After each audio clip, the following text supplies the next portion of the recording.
శుభకార్యాలకు పూజార్ల కోసం వెతుకుతున్నారా? పూజారీస్.com లో అతి తక్కువ ధరలకే పూజార్లను ముందే బుక్ చేసుకోండి. వెంటనే కాల్ చేయండి. హలో ఎంఎన్ కశ్యప్ గారు. హలో నాగరాజ్ గారు. ఒక ఆర్గనైజేషన్, ఒక కంపెనీ ఫర్ ఎగ్జాంపుల్ మనం తీసుకుంటే కంపెనీలో ఉన్నటువంటి లీడర్ మీద, దాంతోపాటు ఎంప్లాయీస్ మీద. ఓకే ఓకే ఫస్ట్ లీడర్ మీద తీసుకుందాము. ఎందుకంటే ఒక కంపెనీని రన్ చేయాలి అని అంటే బిహైండ్ వర్క్ ఎన్నో నిద్రలేని రాత్రులు ఉంటాయి. దాని మీద ఎంతో స్ట్రెస్ ఉంటుంది. 100 మంది ఎంప్లాయీస్ ఉన్నారు అని అంటే ఆ 100 మందికి ఉండేటువంటి ప్రాబ్లమ్స్ ఏవైతే ఉంటాయో వాటిని హ్యాండిల్ చేయటం, లేదంటే సాల్వ్ చేయటం, ఏ మేరకు వాటిని తీసుకోవాలి, ఏ మేరకు తీసుకోకూడదు అనేటువంటి నాలెడ్జ్ కూడా ఒక లీడర్కి ఉండాలి. అంటే ఎంప్లాయీస్ సైడ్కి వచ్చేటప్పటికి ఏంటంటే డే మొత్తం 100 మంది ఎంప్లాయీస్ కలిసి ఉన్నారు అని అంటే ఒకే చోట ఒకే ఆర్గనైజేషన్లో మార్నింగ్ 10 o'clock నుంచి ఈవినింగ్ 6 o'clock వరకు ఉంటారు. కానీ వాళ్ళ కమ్యూనికేషన్కి వచ్చేటప్పటికి డిఫరెంట్ ఉంటాయి. వాళ్ళకే పడదు. వీళ్ళు ఫ్యామిలీని వదిలేసి అక్కడ కూర్చొని ఏదో జాబ్ కోసం ఏదో సంపాదిద్దాం, మా లైఫ్లో గ్రో అవుదాం అని అనుకుంటారు. కానీ తీరా చుట్టుపక్కల ఉండేటువంటి ఆ 100 మందితో కూర్చొని పనిచేసేటప్పటికి వీళ్ళ నాలెడ్జ్ కానివ్వండి, వాళ్ళు కానీ మొత్తం కోల్పోతూ, అంటే వాళ్ళకు ఉండేటువంటి క్యారెక్టర్స్ని కూడా కోల్పోయి ఒక ఎంప్లాయీ ముందు కూడా బ్యాడ్ అవుతూ ఉంటారు. సో అది సెకండ్ థింగ్. కాబట్టి ఫస్ట్ తీసుకుందాము, ఆర్గనైజేషన్ నడిపేటువంటి ఒక్కొక్క లీడర్కి ఎటువంటి మైండ్ సెట్ ఉండాలండి ఖచ్చితంగా. లీడర్షిప్ అనేది పేరులోనింది, షిప్ చాలా పెద్దది అది. అందులో షిప్పు వెళ్ళాల్సిన సముద్రంలో కదండి, సరదా కాదు. అలలు వస్తుంటాయి, సునామీలు వస్తుంటాయి. అవును, చాలా ఫ్లక్చుయేషన్స్తో కూడుకున్న జర్నీ లీడర్షిప్ అనేది. బట్ ఒక 3 వెరీ వెరీ ఇంపార్టెంట్ క్వాలిటీస్ అండి. చాలా జెనరిక్ క్వాలిటీస్ ఇవి, చాలా జనరల్గా చెప్తున్నా. ఏ లీడర్ అయినా, ఎంత చిన్న లీడర్ అయినా, ఎంత పెద్ద లీడర్ అయినా, ఈ 3 క్వాలిటీస్ కనుక ఇప్పుడు చెప్పే ఉంటే ఆ లీడర్ చాలా పవర్ఫుల్ లీడర్ అవుతారండి. ఓకే, ఈ 3 కూడా హ్యూమన్ మైండ్లో పెట్టుకొనే మాట్లాడుతున్నా నేను. Sure, this is not strategical, this is not some analytical thing, proper psychology. Okay అండి. 3. ఫస్ట్ క్వాలిటీ ఈజ్ ఇన్ఫ్లుయెన్స్ అండి. ఇన్ఫ్లుయెన్స్ అనగానే చాలామంది నెగిటివ్ పర్స్పెక్టివ్లో చూస్తారు. నేను ఆ పర్స్పెక్టివ్, దాని గురించి నేను మాట్లాడలా. నేను దేని గురించి మాట్లాడుతున్నా అంటే, సూర్యుడు ఉన్నంతసేపు ఆకాశంలో సూర్యుడు ఎటు పోతే అటు సన్ఫ్లవర్ తిరుగుతుందండి. That is the power of influence. సూర్యుడు లేడా అయిపోయింది, సన్ఫ్లవర్ డౌన్ అవుతుంది.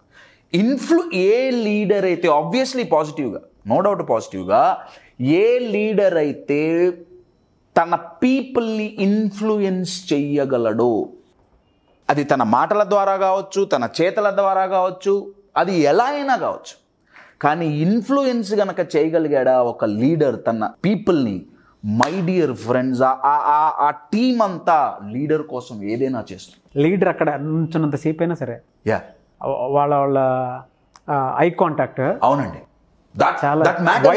వైబ్రేషన్స్ క్రియేట్ చేస్తారు. మీరు అది అంటుంటే నాకు ఒక ఎగ్జాంపుల్ గుర్తొస్తుంది. నేను క్రికెట్ ఎక్కువగా చూస్తుంటా, సో క్రికెట్ ఎగ్జాంపుల్ చెప్తున్నా. ప్రతి టీంలో ప్రతి ఒక్కళ్ళకి ఒక ఆటగాడు ఉంటాడండి. ఎవరైనా మన ఇండియన్ టీం తీసుకోండి, టెండూల్కర్ అంటారా, గంగూలీ అంటారా, ఇప్పుడు కోహ్లీ అంటారా, లేదా అంతకుముందు ధోని అంటారా, ఎవరైనా కానివ్వండి, ఆ ఆటగాడు ఉన్నంత వరకు ఏం కాలే, గెలుస్తాం, ఛాన్స్ ఉంది అన్న ఒక హోప్ క్రియేట్ అవుతుందండి. ఆ హోప్ క్రియేట్ చేయాల్సిన బాధ్యత లీడర్ది. కష్టకాలం వచ్చింది, మా లీడర్ ఉన్నాడురా, మాకేంటి బాధ, మాకేంటి భయం, మేము ప్రయత్నిస్తాం, మేము చేయలేకపోతే మా లీడర్ ఉన్నాడు, ఏం కాదు. అది జరగాలి అంటే ఇన్ఫ్లుయెన్స్ అండి. ఇన్ఫ్లుయెన్స్, కంపెనీలో కాన్ఫ్లుయెన్స్ కావాలంటే లీడర్ ఇన్ఫ్లుయెన్స్ చేయాలి. కాన్ఫ్లుయెన్స్ అంటే అందరినీ కలిపి తీసుకోపోవటం అనేది కాన్ఫ్లుయెన్స్కి ఒక అర్థం అండి. అది జరగాలి అంటే లీడర్ ఇన్ఫ్లుయెన్స్ చేయాలి. So first quality influence. Next quality respect అండి. రెస్పెక్ట్ అంటే ఏ రకంగా అంటే, లీడర్ కంపెనీలో పీపుల్ని రెస్పెక్ట్ చేయాలి అన్న పర్స్పెక్టివ్లో నేను మాట్లాడట్లా. ఆఫ్ కోర్స్ అది చెయ్యాలి, నేను కాదనట్లా, నేను ఆ పర్స్పెక్టివ్లో మాట్లాడట్లా. Getting work done is a quality of leader, అవునా? రైట్. కానీ అది జరగాలంటే చాలామంది లీడర్లు ఉన్నారండి, వాళ్ళు అడుక్కోవాలి 100 సార్లు, అరే చెయ్యరా, అరే చెయ్యరా, అరే చెయ్యరా, అరే ఎందుకంత ఇది వస్తోంది అంటే ఈ పర్సన్కి లీడర్ మీద గనక రెస్పెక్ట్ ఉందా, ఆటోమేటిక్గా పని అవుతుంది. అబ్సల్యూట్లీ. కన్ను సైగజాలు పని అయిపోతుంది. భయపెట్టమని చెప్పట్లేదండో, అర్థమవుతుందా? లీడర్ అంటే సింహంలాగా ఉండాలి, కానీ బాధ ఏంటంటే సింహం దగ్గరికి ఎవడు పోరు, ఓన్లీ సింహాలే పోతాయి. అర్థమవుతుందా?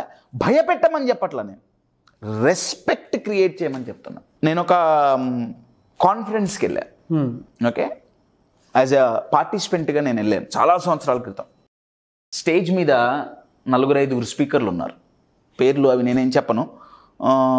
ఒకళ్ళ తర్వాత ఒకళ్ళు మాట్లాడుతున్నారు. ఏమండి, వాళ్ళు మాట్లాడే కంటెంట్ బాగుంది, వాళ్ళ డెలివరీ బాగుంది, చాలా బాగుంది. ఇక్కడ దగ్గర ఒక 5,000 మంది ఉన్నాం పార్టిసిపెంట్స్గా. పక్క వాళ్ళతో ముచ్చట్లు నడుస్తున్నాయి, ఏదో చిట్ చాటులు ఆ మధ్యలో అవి వినపడుతూనే ఉన్నాయి. వాళ్ళు అంటున్నారు please maintain silence, speakers please maintain silence. ఏం జరగట్లా. కానీ ఒక వ్యక్తి లేచి నిలబడ్డారు, నిలబడి పోడియం దగ్గరికి వెళ్ళారు. ఆయన ఇలా చేయి చూపించారండి. 5,000 మంది pin drop silence. Talking about Abdul Kalam sir. ఎందుకు?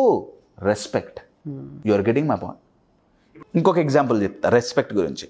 స్వామి వివేకానంద గారు అమెరికాలో మాట్లాడిన స్పీచ్ చాలా ఫేమస్ స్పీచ్ అండి. ఏమండి, ఇప్పుడు దాని ఆడియో కూడా ఉంది. నేను ఇప్పుడు అదే స్పీచ్ని నేను ఇంకా ఎంత ఇదిగా చెప్పినా, యువర్ గెటింగ్ మై పాయింట్, వినేవాళ్ళు వింటారు, నేను కాదనట్లా. బట్ వివేకానంద గారు చెప్తే వినే విధానం వేరు, ఎందుకంటే ఆయన మీద ఉన్న respect. Your getting my point. అక్కడ కంటెంట్తో పని లేదు, అక్కడ పని కంటెంట్తో కాదు, కట్అవుట్. వెరీ గుడ్, కట్అవుట్తో పని అండి. ఆ కట్అవుటే నేను వెరీ పవర్ఫుల్ సార్, కట్అవుట్. అది రెస్పెక్ట్ అండి. లీడర్ గనక ఆ రెస్పెక్ట్ గనక క్రియేట్ చేయగలిగితే getting work done is very easy. అది ఎప్పుడు వస్తుందంటే ఆఫీస్లో పీపుల్ని ఇమోషనల్గా సపోర్ట్ చేసినప్పుడు లీడర్కి రెస్పెక్ట్ వస్తుంది. ఓకే. యూజువల్గా పీపుల్ని మోటివేట్ చేయడానికి బోనస్లు ఇస్తారు, అప్రైజల్స్ ఇస్తారు, పిక్నిక్లకు తీసుకోబోతారు, విదేశాలకు ట్రిప్పులు ఇస్తారు, గిఫ్ట్లు ఇస్తారు, చాలా చాలా చాలా ఇస్తారు, మానిటరీ బెనిఫిట్స్. నేను తప్పు అన్ను కావాలి. అయితే చాలా పవర్ఫుల్ ఇంటాంజిబుల్ మోటివేటర్ ఏంటయ్యా అంటే ఇమోషనల్ సపోర్ట్ అండి. ఎంప్లాయీస్కి గనక ఇమోషనల్ సపోర్ట్ లీడర్ ఇచ్చాడా, వాళ్ళ కష్టకాలంలో లీడర్ పక్కన నించున్నాడా, ఆ లీడర్కు ఉండే రెస్పెక్ట్ వేరు. వన్స్ రెస్పెక్ట్ వచ్చిందా, ఇప్పుడు ఒక వైఫైకి ఒకసారి మీరు పాస్వర్డ్ ఎంటర్ చేసి మీ డివైస్ని కనెక్ట్ చేశారు, రైట్? ఆ వైఫై దగ్గరికి ఎప్పుడు పోయినా కనెక్ట్ అవుతుందా కదా? అవును. వన్ టైం ఇన్వెస్ట్మెంట్ అండి. Your getting it. Respect is అది. ఒక్కసారి కనెక్ట్ అయ్యాడా అంతే, ఎప్పటికీ కనెక్షన్లోనే ఉంటుంది. దగ్గరకు వచ్చినప్పుడల్లా కనెక్ట్ అవుతూనే ఉంటారు. That is respect. Influence, respect, ఈ రెండు ఉండాలంటే అండి, యాజ్ ఎ లీడర్గా నేను ఇన్ఫ్లుయెన్స్ చేయాలన్నా, రెస్పెక్ట్ క్రియేట్ చేయాలన్నా, ఈ మూడో క్వాలిటీ చాలా ఇంపార్టెంట్. దాని పేరే ప్యాషన్. ఛాలెంజింగ్ సిచ్యువేషన్స్ వచ్చినప్పుడు లీడర్ ఎలా డీల్ చేస్తున్నారు, స్ట్రెస్ ఫీల్ అవుతూ డీల్ చేస్తున్నారు, అలవాటైపోతారు. Because as a leader you are an influencer అండి. You are getting my point. చాలా ఎక్స్పెషల్లీ లీడర్ స్ట్రెస్ ఫీల్ అవుతున్నాడా, ఎక్స్పెషల్లీ ఛాలెంజింగ్ సిచ్యువేషన్లో జనాలు కూడా అదే పరిస్థితి. ఎందుకంటే అది కరోనా కంటే ఫాస్ట్గా అంటుకుంటారు. సో ప్యాషన్, ఎవరైతే ప్యాషన్తో వర్క్ చేస్తారో వాళ్ళకి ఇవన్నీ ఉండవండి. వాళ్ళ స్ట్రెస్ ఫీల్ అవ్వటం కానీ, వాళ్ళ ఇమోషనల్ స్టెబిలిటీ కానీ చాలా మంచి లెవెల్లో ఉంటాయి. ఒక ప్యాషనేట్ లీడర్ని చూస్తే పనిచేసే ఎంప్లాయీస్కి కూడా ఆ ప్యాషన్ ఇగ్నైట్ అవుతుంది. All these are contagious qualities అండి, రైట్? సో ఇన్ఫ్లుయెన్స్, రెస్పెక్ట్, ఈ రెండు కావాలంటే ప్యాషన్ ఉండాలి. Thank you so much. Thank you.